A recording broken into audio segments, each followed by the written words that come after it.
እሸቱ ከሀገር ቢወጣም እሸቱ መለሰ ሀገር ውስጥ ነው ያለውና እንግዲህ አሁን ታበርሲሳ እኔ እንደማስበው መንገድ አጣ ሚዲያ ላይ ለፐርፐዝ ብላክ የሰራ ነው አንድ የቤት ማስታወቂያ ሳይኖር እሸቱ መለሰና በአሁን ታበርሲሳ መሃል ምንድነው የተፈጠረው? ምክንያቱም የረሳንላችሁ የመሰላችሁ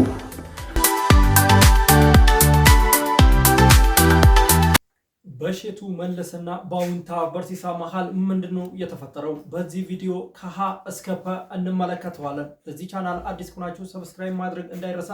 የኤልፋዝ ሚዲያ ነው። እንግዲህ ፐርፐዝ ኢትዮጵያ ማለት ነው እሸቱንና አሁን ታበርሲሳን አገናኝቷቸዋል ማለት ነው። እንግዲህ ምንድነው የተፈጠረው? ማነው ጥፋተኛ የሚለውን እናያለን። እንግዲህ አሁን ታበርሲሳ መጀመሪያ የማስጠንቀቂያና እሸቱ ጥያቄ የሚመስል አንድ ቪዲዮ ሰርቶለት ነበር በቲክቶክ። እሱን ቪዲዮ እንስማና ከዛ እሸቱም ደግሞ ለአሁን ታበርሲሳ ኖርማል አይደለም በሚለው አዲስ በጀመረው በዩቲዩብ ኮንቴንቱ ማለት ነው መልስ መልሶለታል። እሱንም እንመለከታለን። እሱን ከተመለከትን በኋላ ደግሞ አሁን ታበርሲሳ እዛ ላይም ቆሞ ደግሞ ለእሸቱ መለሰ እየመለሰለት መልስ አለ ማለት ነው። እነዚህን ቪዲዮዎች እናያለን። ሰብስክራይብ ማድረግ እንዳይረሳ። እንግዲህ አሁን ታበርሲሳ እሸቱን ምን አለው የሚለውን እንመልከት ማለት ነው።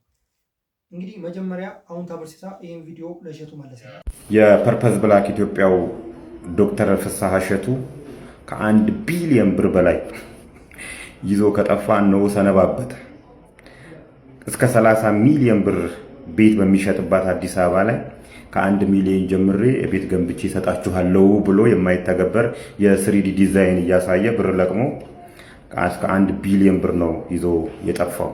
ይሄን ይዞ ከጠፋ በኋላ አዲስ አበባ አሜሪካ ላይ ጋዜጠኞችን ሰብስቦ የመንግስት ባለስልጣናት ጉቦ ስጠኝ ብለው እያስቸገሩኝ ስለሆነ ኮብልያለሁ ብሏል። እሱ ቢኮበልልም ግን የፐርፐዝ ብላክ ኢትዮጵያን ማስታወቂያ የሰራው እሸቱ መለሰ እዚሁ ነው ያለው። ፊንቴክ ከፐርፐዝ ብላክ ኢትዮጵያ የተለየ ነገር ያደረገው ነገር የለም። ይሄን በተጋነነና በማይተገበር ሐሳብ ይዞ መጣ። ከሰዎች ላይ ገንዘብ ሰበሰበ፣ ይዞባቸው ጠፋ። ይሄኛውም ሰረቀ። ልዩነቱ ምንም እንትን የለውምና ዶክተር ፍስሐ እሸቱ ከሀገር ቢወጣም እሸቱ መለሰ ሀገር ውስጥ ነው ያለውና ሰብሰብ ብለን ይሄን ሰውዬን ጠይቀው። ኮሜዲያን የሚለው እንኳን ትንሽ እኔ ያናደኛል ሳቁ ጭምርና እሸቱ መለሰ በተጨማሪ ኤአይ ስልጠና ሰጣለሁ ብሎ ብር ሲለቀው ነበር። አርቲፊሻል ኢንተለጀንስ ኢንስቲትዩት ለማንም አካል ኤአይ ስልጠና እንዲሰጥ እውቅና የሰጠውት የለምና ተጠንቀቁ የሚል መልእክት አስተላልፏል። በዚህ አጋጣሚ በሁለቱም ጉዳይ ላይ የተበላችሁ ሰዎች ተሰብስበን ይሄ ነገር ወደ ህግ ቢሄድ ምን ይመስላችኋል? እንግዲህ ክብራትና ክብራን ያው አሁንታ ለእሸቱ መለሰ ይሄንን ያለው፣ በሌላ በኩል ደግሞ እንደሰማችሁት ሌላም ጥያቄ ጠይቋል ማለት ነው። ይሄ ጥያቄ ምንድነው? በኤአይ ላይ ፍቃድ ሳይሰጠቅ እንዴት ኤአይ ደግሞ ስልጠና ሰጣለሁ ብለህ ብር ትዘርፋለህ የሚል ሐሳብ ነው ማለት ነው ያነሳው። እንግዲህ አሁን ታበርሲሳ ይሄንን ካለው በኋላ እሸቱ መለሰ ደግሞ ኖርማል አይደለም በሚለው ፕሮግራሙ ላይ ለአሁን ታበርሲሳ ይሄንን መልእክት መልሶለታል ማለት ነው። እሱንም መልእክት አይተን እንመለስና ሐሳብ እንሰጥበታለን ማለት ነው። እንግዲህ እሸቱ መለሰ ያለውን ማለት ነው ቆረጥ አድርጌ ዋና ያለበትን ቦታ ነው ማሳያችሁ ማለት ነው። እንግዲህ እዩት። ሚዲያ ላይ ለፐርፐዝ ብላክ የሰራ ነው አንድ የቤት ማስታወቂያ ሳይኖር ዶንኪ ቲዩብ ላይ፣ ፌስቡካችን ላይ፣ ኢንስታግራማችን ላይ አንዲት ቤት ግዙ የምትል ፖስተር ሳትኖር ወንድሜ ለፐርፐዝ ብላክ ቤት አስተዋውቃል የሚለው መረጃ ከየት አመጣው? ምናልባት እኔ ፐርፐዝ ብላክ ድሮ ከገበሬው ምርት ሲያስተዋውቅ የሰራውትን ማስታወቂያ አንዳንድ ሰዎች ቆርጠው ወይ በኤአይ አቀነባብረው በራሳቸው ሚዲያ ሊለቁ ይችላሉ። ነገር ግን በዶንኪ ቲዩብ፣ በፌስቡካችን፣ በቲክቶካችን፣ በኢንስታግራማችን በፖስተርም ሆነ በድምፅ በምስልም ሆነ በቪዲዮ አንዲት ቤት ከፐርፐዝ ብላክ ግዙ የምትል ማስታወቂያ ሳንሰራ በውል ዘመኑ አንተ በጠቀስከው ዘመን እኛ የሌላ ሪል ስቴት ቤት በይፋ ቀን ከሌሊት እየጨቀጨቀን እያስተዋወቅን ባለንበት ዘመን የፐርፐዝ ብላክን ቤት አስተዋውቃችኋል የሚል መረጃ ማን ያቀበለ? ማን ያሳሳተ? መረጃውንስ በዚህ ሰዓት ያነሳው ለምንድን ነው? አንተ ከጀርባ የጸነስከው ሐሳብ ምን እንደሆነ ፍርዱን ለእግዚአብሔርና ለሰዎች እንተዋዋለን። ሆኖም ግን የፐርፐዝ ብላክ ኢትዮጵያን ማስታወቂያ እኛ ባንሰራም ከ1000 በላይ ኢትዮጵያውያን የዘመናት ጥሪታቸውን ገብረው ዘወትር እያለቀሱ እንባቸውን እያፈሰሱ ዋጋ የከፈሉበት ጉዳይ ነውና የምለው የማስተላልፈው መልእክት አለኝ።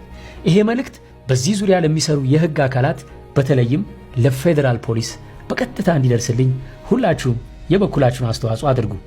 መንግስት በተለይም የፐርፐዝ ብላክ ኢትዮጵያ ደንበኞች ለፐርፐዝ ብላክ ከፍለውት የታገደውን ገንዘብ በማከፋፈል የዜጎች እንባ ለተራዘመ ጊዜ እንዳይፈስ በትህትና ጠይቃለሁ። ምክንያቱም ፍትህ በተራዘመና በዘገየ ቁጥር ገንዘቡ ዋጋ እያጣ ተበዳዮች ገንዘባቸው እንኳን ቢሰጣቸው ዋጋውን አጥቷልና ምንም ልሰራበት አልችልም ብለው የዕድሜ ልክ ቁስለኛ እንዳይሆኑ በተቻለ መጠን የፍርድ ቤት ጉዳዮች ተፋጥነው ለዜጎች አንጀታቸውን የሚያርስ በደላቸውን የሚክስ ፍትህ እንዲሰጣቸው በድጋሚ በትህትና ለምናለሁ። ሶሻል ሚዲያ ላይ ለምትሰሩና በማስታወቂያ ለምትተዳደሩ ወጣት እህት ወንድሞቼ ሪል ስቴት ስናስተዋውቅ መጀመሪያ ሪል ስቴቱ በምድር ላይ ተገንብቷል የሚለውን እናያለን። ለምሳሌ በዳታ ቤዛችን ላይ ከ46 በላይ ሪል ስቴቶች ተመዝግበው ማስታወቂያ እንድንሰራላቸው ጠይቀውናል። ነገር ግን አብዛኞቹ ገና መሬት እየቆፈሩ ስለሆነ መሬት ቁፋሮ ላይ ያለን ሪል ስቴት አውጥተን ለማስተዋወቅ የሚዲያችን ፖሊሲ ስለሚከለክለን አናስተዋውቅም ብለን የተገነቡትን ብቻ በማስተዋወቅ ጸንተናል። ለምሳሌ መጨረሻ ላይ ማስታወቂያ የሰራንለት ተቋም ኢትዮ ቤስት ሪል ስቴት ይባላል። ኢትዮ ቤስት ሪል ስቴት የፊሶን ሪል ስቴትን ማስታወቂያ ጨርሰን 1 ዓመት ምንም ሪል ስቴት ሳናስተዋውቅ ሚዲያው ላይ ከቆየን በኋላ የሪል ስቴቱ ባለቤቶች በአካል ቢሮአችን ድረስ በመምጣት ህንፃ ገንብተናል እንድታስተዋውቁልን እንፈልጋለን አሉ። የመጀመሪያው ያደረግነው ነገር ህንፃውን በአካል ሄዶ መጎብኘት ነበር። በአካል ስናየው ህንፃው ከመሰረቱ እስከ ቴራሱ መሰረታዊ ግንባታው አልቋል። የቀረው የፊኒሺንግ ስራ ነው። ይሄን ካየን በኋላ ህንፃው ካርታ አለው የሚል ጥያቄ አነሳን። የህንፃው ባለቤቶች ካርታ አለው ብለው ካርታውን አሳዩ። ያሳዩንን ካርታ በሚመለከተው የክፍለ ከተማ ባለሙያ ይሄ ካርታ ትክክለኛ ካርታ ነው ወይ የሚለውን በራሳችን መንገድ ሄደን አጣራን። ይሄንን አጣርተን ትክክለኛ ካርታ ነው የሚለውን መረጃ ከያዝን በኋላ ከመንግስት ያላቸው ንግድ ፍቃድና መሰል መሰረታዊ ዶክመንቶች ካየን በኋላ ቀጥሎ ያደረግነው ነገር ምንድነው? የሰዎቹን ማንነትና የመጡበትን ታሪክ መመርመር ነው። ይህንን ፎቅ ለመስራት ድርጅታችሁ ከየት ተነስቶ እዚህ ጋር ደረሰ የሚለውን ለማጣራት ስንሞክር ያለውን የመስሪያ ቤቱን የረጅም ዓመታት ከ50 ዓመት በላይ የቆየ የንግድ ታሪክ በመዝገብም በታሪክም በሰነድም አሳዩ።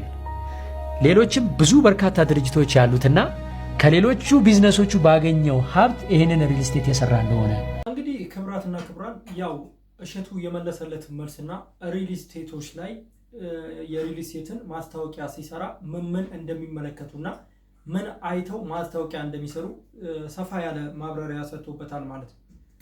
እና ከዚህ ጋር በተያያዘ ደግሞ ይሄንን እሸቱ መለሰ ይሄንን መልስ ከመለሰ በኋላ ማለትም በፐርፐዝ ብላክ ኢትዮጵያ ምንም አይነት ማስታወቂያ አልሰራውም። ማስታወቂያውን ደግሞ የኛ ማስታወቂያውን የሰራ ነው ቀጥታ ምርቱን አምጥቶ ለህዝቡ ማድረስና ለህዝቡ የህዝቡን የኢኮኖሚ ጫና የኑሮ ውድነት መቀነስ ነው በሚለው ላይ ነው የሰራ ነው የሚል ሐሳብ ነው ማለት ነው የሰጠው። ከዛ ይህንን ቪዲዮ እሸቱ መለሰ ከተናገረ በኋላ ማለት ከመለሰ በኋላ በርሲሳ አውንታ በርሲሳ ደግሞ ለእሸቱ ሌላ ሐሳብ ጭሮለታል ማለት ነው። ሌላ ቪዲዮ ሰርቶለታል። እሱንም ቪዲዮ እንስማና ከዛኛ ማጠቃለያ ሐሳባችንን እንሰጣለን ማለት ነው። እሸቱ መለሰ በፐርፐዝ ብላክ ኢትዮጵያው ዶክተር ፍስሐ እሸቱ 1 ቢሊዮን ብር ይዞ ከመጥፋትና ከራሱ ከፐርፐዝ ብላክ ኢትዮጵያ ጋር በተያያዘ የተነሳበት ሮመር አስመልክቶ በገደምዳሜውም ቢሆን እየተንደፋደፈ መልስ ሰጥቷል። በመጀመሪያ ደረጃ እንደዚህ እየወጣችሁ መልስ የምትሰጡ ሰዎች በክብር አመሰግናችኋለሁ።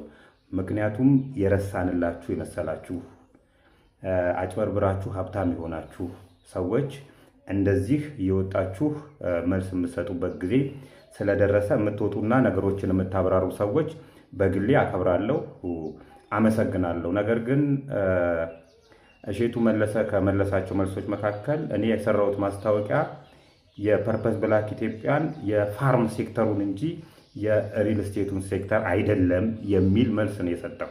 ይሄ በሌላ አባባል ዶክተር ፍስሐ እሸቱ ይዘው ሄደው ብር እኮ የሪል ስቴቱን ብቻ አይደለም እኮ ሼር የገዙ ይሄ የፈረደበት የአዲስ አበባ ሕዝብ አለ፣ ኮንሱመሩ አገራችን ሰፊ መሬት አላት። ስለዚህ እዚህ መሬት ላይ የተለያዩ ኮንሱም የሚደረጉ ነገሮችን ቲማቲም፣ ሽንኩርት ምናምን እናመርታለን የሚሉ አንዲት ቀን ማረሻ በእጃቸው ይዞ የማያውቁ እጃቸው የሚለሰልስ ሰዎች ይመጡና የግብርና ባለሙያ ይሆናሉ። የተመረቁበትም የግብርና ስራ አይደለም። ግብርናን ጭራሽ የማያውቁ ሰዎች ይመጡና ሽንኩርት እናመርታለን፣ በርበሬ እናመርታለን እያሉ ሼር እንድንገዙ። ይሄ አንዱ ዶክተር ፍስሐ እሸቱ ነው እንግዲህ።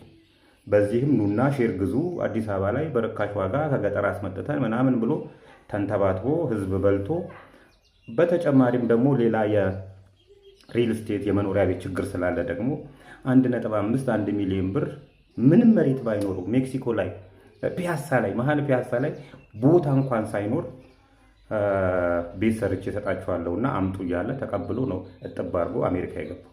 አሜሪካ ከገባ በኋላ የመንግስት ሰዎች ሊያሰሩኝ ስላልቻሉ ኧረ እባክህ ተው እንጂ ዋቴቨር ኤኒዌይ ዶክተር ፍስሐ እሸቱ ይዘው የጠፉት 1 ቢሊዮን ብር የሪል ስቴቱን ብቻ አይደለም ከግብርና ሴክተሩም ላይ ነው ይዘው የጠፉትና እቺንም አስብባት። አመሰግናለሁ። እንግዲህ ቤተሰብ ያው የአውንታ በርሲሳ ማለት ነው ሌላኛውን ሀሳብ ደግሞ እንደዚህ ብሎ ተናግሯል ማለት ነው። በራሳችን አመለካከት እስኪ ሀሳባችንን እንግለጽ ማለት ነው። እንግዲህ እንደሰማችሁት ነው አውንታ በርሲሳ መጀመሪያ ሀሳቡን ሲገልጽ ምን ብሎ ነው የጀመረው? ፐርፐስ ብላክ ኢትዮጵያ ሪል ስቴት ብሎ ነው ማለት ነው የጀመረው። ሪል ስቴትን አስተዋውቃል። ስለዚህ ፐርፐስ ብላክ ኢትዮጵያ ከሀገር ወጥቷል፣ አንተ ደግሞ አለክ፣ ስለዚህ እሸቱን መጠየቅ አለብንበት የሚባል ሀሳብ ነው ማለት ነው ያነሳው። እንግዲህ ከዛም በኋላ እሸቱ በደንብ አድርጎ አብራርቶለት ለፐርፐስ ኢትዮጵያ እንትን ማስታወቂያ እንዳልሰራ ለሌሎች ድርጅት ነው የሰራው። ስራ አለን ሲባል ደግሞ ያልሰራበትን ምክንያት በደንብ አድርጎ ማለት ነው ለአውንታ በርሲሳ መለሰለት ማለት ነው። እንግዲህ አውንታ በርሲሳ እኔ እንደማስበው መንገድ አጣ ማለቴ መጀመሪያ የተናገረው ነገር ውድቅ ሲሆንበት በየትኛው መንገድ ልምጣ ብሎ ነው መሰለኝ ያሰበው። ከዛ ምን አደረገው? ከዛ ወደ ፋርሙ መጀመሪያ ወደ አስተዋወቀው ድርጅት መጣበት ማለት ነው ፐርፐስ ኢትዮጵያ። ከዛ መለስ አለና ፐርፐስ ብላክ ኢትዮጵያ 1 ቢሊዮን ብር ይዞ እየጠፋው ከሪል ስቴቱ ብቻ ሳይሆን ከፋርሙም ነው። ይህን ነገር እንድታብራራልኝ ፈልጋለሁ ወደሚለው ሀሳብ መጣ ማለት ነው። በነገራችሁ ላይ በዚህም በዛም እዚህ ጋር መውቀስ የምፈልገው አውንታ በርሲሳ ነው። አውንታ በርሲሳ መጀመሪያ የሆነ የተሳሳተው ነገር ያለ ይመስለኛል ማለት ነው። ምክንያቱም አንደኛ እሸቱ ምን አይነት ማስታወቂያዎች ሰራ፣ ምን አደረገ፣ ምን አይነት ማስታወቂያ ሰራ የሚለውን ነገር ሰርቷል አልሰራም የሚለውን ነገር እርግጠኛ አልነበረም ማለት ነው። ለፐርፐስ ብላክ ኢትዮጵያ ማስታወቂያ ሰራለት የሚለውን ነገር ብቻ ይዞን መሰለኝ ይህን ነገር የተናገረው። ከዛም በኋላ ፐርፐስ ብላክ ኢትዮጵያ እንዳልሰራ እርግጠኛ ሲሆን ደግሞ በየትኛው መንገድ ቀየር ላድርገው ብሎ በዚህ መንገድ የመጣ ነው ማለት ነው ይመስለኝ። እና እኔ እንደሚመስለኝ እሸቱ ከዚህ ሁሉ ግርግር ነፃ ነው የሚመስለኝ። ምንም እንደዚህ አይነት ችግር ውስጥ የገባ ሰውና ያለ ሰው አይመስለኝም ማለት ነው። እና ይህን ነገር በደንብ አድርገው አጣርቶ ተዘጋጅቶ ምናምን የሚገባ ነው የሚመስለኝ ማለት ነው። እና እስኪ እናንተ አሁን ይህንን ቪዲዮ ስትመለከቱት ወደ ማን ወገን ናችሁ? ማን ነው እናንተን ሊያሳምናችሁ የቻለው? ማን ነው በትክክለኛ መንገድ ላይ ያለው የመሰላችሁን? እስኪ እናንተ ሀሳባችሁን ኮሜንት ላይ አስቀምጡ። ለዚህ ቻናል ደግሞ አዲስ ከሆናችሁ ሰብስክራይብ ማድረግ እንዳይረሳ። ምክንያቱም እንደዚህ አይነት ቪዲዮዎችን እያዋዛን በደንብ አድርገን ወደ እናንተ መምጣታችንን እንቀጥላለን ማለት ነው። ለቤታችን አዲስ ከሆናችሁ ሰብስክራይብ ማድረግ እንዳይረሳ። አሁን የምትገኙት ኤልፋዝ ሚዲያ ላይ ነው ማለት ነው። በሌላ ቪዲዮ እስክንገናኝ ድረስ መልካም ጊዜ ይሁንላችሁ።